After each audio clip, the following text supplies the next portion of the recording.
మమ్మల్ని విడిచి వెళ్ళొద్దు సార్ అంటూ బదిలీపై వెళ్తున్న టీచర్ని పట్టుకుని కన్నీరు పెట్టుకుంటూ వేడుకుంది ఓ చిన్నారి. రాజన్న సిరిసిల్ల జిల్లా సిరిసిల్ల పట్టణంలోని ప్రభుత్వ ప్రాథమిక పాఠశాల ఉపాధ్యాయుడు లక్ష్మణ్ పదోన్నతుల్లో భాగంగా బదిలీ అయ్యారు. అయితే నిన్న స్కూల్లో లక్ష్మణ్కు సన్మానం నిర్వహించారు. ఈ కార్యక్రమంలో 3వ క్లాస్ చదువుతున్న బుట్ల గాయత్రి అనే చిన్నారి ఉపాధ్యాయుడితో ఉన్న ఆప్యాయత, విద్యా బోధనపై కంటతడి పెడుతూ మాట్లాడిన తీరు అక్కడున్న అందరినీ కలిచివేసింది.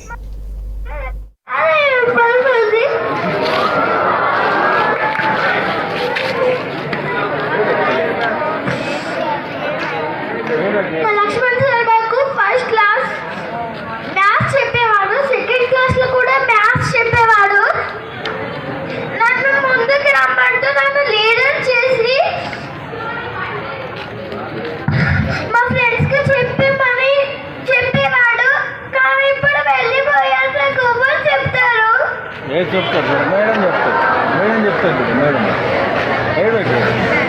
Thank you.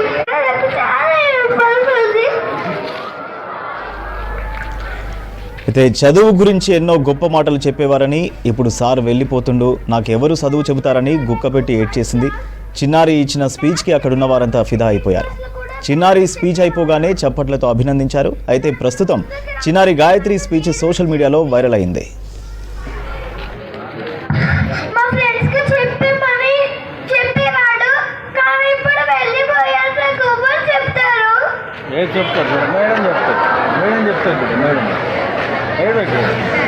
Thank you.